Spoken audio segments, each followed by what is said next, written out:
রাস্তায় কোনো টাকা কুড়িয়ে পেলে করণীয় কি? আমি কি ওই টাকা মসজিদে দিয়ে দিব, নাকি এর সাথে আরো যোগ করে টাকা দান করতে হবে? আমাদের দেশে অনেক মাসআলা আগের যুগের মুরব্বীরা বানাইছে, সৎ উদ্দেশ্যে অসৎ কাজ করছেন, সৎ উদ্দেশ্যে অসৎ কাজ করছেন, নেক উদ্দেশ্যে জাল হাদিস বানাইছেন। এরকম অনেক বিষয় আছে। এর মধ্যে এটা একটা, যে রাস্তায় যদি কোনো টাকা পাওয়া যায়, কুড়ানো টাকা, হারানো টাকা কেউ যদি ধরে, তাহলে 10 টাকার নোট উঠালে 20 টাকা তাকে দিতে হবে। এটা একটা জাল হাদিস। এই জাল হাদিস যারা বানাইছেন তাদের একটা নেক নিয়ত ছিল। কি নিয়ত সেটা? যাতে করে মানুষ যেমনি সেমনি টাকা ধরার সাহস না করে, যে ধরলে কিন্তু আমার 20 টাকা দেওয়া লাগবে, বাবা তার চাইতে না ধরি, যার টাকা সেই পাক।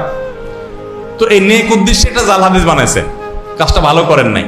উদ্দেশ্য ভালো ছিল, ওনাদের সরলতা ছিল। এরকম বহু নেক উদ্দেশ্যে জাল হাদিস বানাইছেন। যেমন রাতে যে আমাদের খাবারের প্লেট, এটা খায়া পানি, ধোয়া পানি, আগে গ্রামের আমরা মাটির ঘরে, টিনের ঘরে থাকতাম, তো এটা বাহিরে ফেলানো যাবে না রাত্রে, তাইলে ক্ষতি হবে। এই মাসালা যারা বানাইছেন জাল হাদিস, নিষেধ নাই কোথাও হাদিসে, ফালালে কেউ ফালাতে পারে, কিন্তু অবশ্যই দেখে শুনে ফালাতে হবে কার গায়ে আর পড়ে কিনা। আমার মনে হয় এই মাসালা যারা বানাইছেন তাদের একটা নেক উদ্দেশ্য ছিল। উদ্দেশ্য হলো যে আগের যুগে তো এত কারেন্টের ব্যবস্থা ছিল না, এত বিদ্যুৎ ছিল না, লাইট ছিল না, তো কেউ যদি উড়াদুড়া খাইয়েই দরজা খোলা দিয়ে বাইরে মারে, কারো গায়ে পড়তে পারে। পোলাপান যেন এই কাম না করে, যেন বলছে খবরদার এটা ফেলানো যাবে না, ক্ষতি হয়ে যাবে। হ্যাঁ, ভাঙা প্লেটে খাওয়া যাবে না, ক্ষতি হবে। ভাঙা প্লেটের ভাঁজে ভাঁজে হয়তো ওইটা হয়তো কোনো প্লেটের দোকানদার হাদিস বানাইছে, যাতে করে ঘন ঘন প্লেট বিক্রি হয়। বুঝে আসছে কথা? তো এরকম নেক উদ্দেশ্যে কিছু জাল হাদিস বানানো হয়েছে, তার ভিতরে এটা একটা, যে কি 10 টাকা কুড়ায় পাইলে সাথে আর 10 টাকা দিতে হবে, এরকম কোন কথা আসলে কোরআন হাদিসে নাই।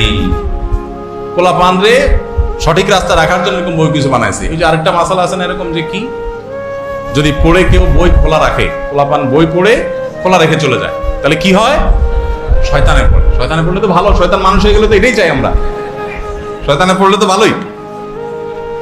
আসলে তো তা না। আসলে পোলাপান যাতে বই খোলা রেখে না যায়, খোলা রেখে চলে গেলে ফ্যানের বাতাসে ছিঁড়ে যাবে, বাচ্চারা ছিঁড়ে ফেলবে, হাঁসমরগ আসবে, এই জন্য মুরব্বীরা বন্ধ করে রাখার জন্য নেক নিয়তে জাল হাদিস বানাইছে। বুঝে আসছে কথা? এরকম বহু দৃষ্টান্ত আছে, শত শত মাসালা আছে এরকম, যে ভালো উদ্দেশ্যে জালটা তৈরি করছে। রাতে হাত পায়ের নখ কাটা ঠিক না, কাটালে ক্ষতি হয়। আসলে কোরআন হাদিসে কোথাও নিষেধ নেই, কেউ চাইলে কাটতে পারে, কিন্তু নিষেধ করছে কেন?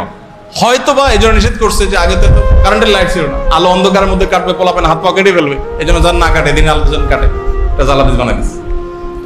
তো এরকম বহু জাল হাদিস আমাদের সমাজে আছে, যেগুলো আসলে ভিত্তি কোরআন হাদিসে নাই।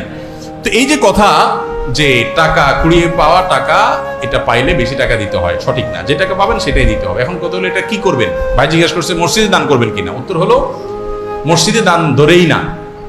এই টাকা যদি আপনি নেন, তাহলে আপনার দায়িত্ব হলো প্রাপক খুঁজে বের করবেন। এবার ঘোষণা দিয়ে থাকেন, ভাই কার টাকা হারাইছে, কার টাকা হারাইছে, আমি পাইছি পাইছি, যে জায়গা পাইছেন ওর আশেপাশে ঘোষণা দিতে থাকবেন।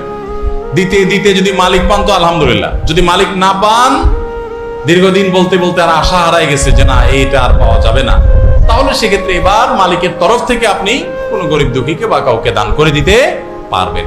আর যদি নিজে গরিব হন তো নিজেও খেয়ে ফেলতে পারবেন, যদি মালিক খুঁজে পাওয়ার আশা না থাকে। আর যদি এরকম টাকা ধরে আস্তে আস্তে খুঁজেন, ভাই কারোর টাকা হারাইছে কিনা, ভাই কারোর টাকা হারাইছে কিনা, কারণ এভাবে কয়েকবার বলে বলেন, বলছি কেউ তো বলে না, তাহলে আমি খাই ফেলাই, সেটা কিন্তু জায়েজ হবে না। বুঝে আসছে কথা? ঘোষণা ভালো করে দিলেন, সব জায়গায় শুনেলেন, এরপরে মালিক পাওয়া যাচ্ছে না, তাহলে এবার গরিবকে দান করে দিবেন। আর নিজে যদি গরিব হন, অভাবী হন, নিঃস্ব হন, তাহলে নিজেও খেতে পারবেন। কিন্তু যদি মালিক কখনো পাওয়া যায়, তখন আবার তাকে ফেরত দিতে হবে। বুঝে আসছে কথা? তো পাওনা টাকা এটা নিলে বা পাওনা কিছু পাইলে এটা পরিশোধ করার চেষ্টা থাকতে হবে। আর যদি খুব তুচ্ছ জিনিস হয়, 5 টাকার কয়েন, 2 টাকার কয়েন, এটা আসলে যার হারাইছে সে আর খুঁজতে আসবেও না, হালকা খোঁজাখুঁজি করে পাইলেন না, এটা সরাসরি দান করে দিতে পারবেন।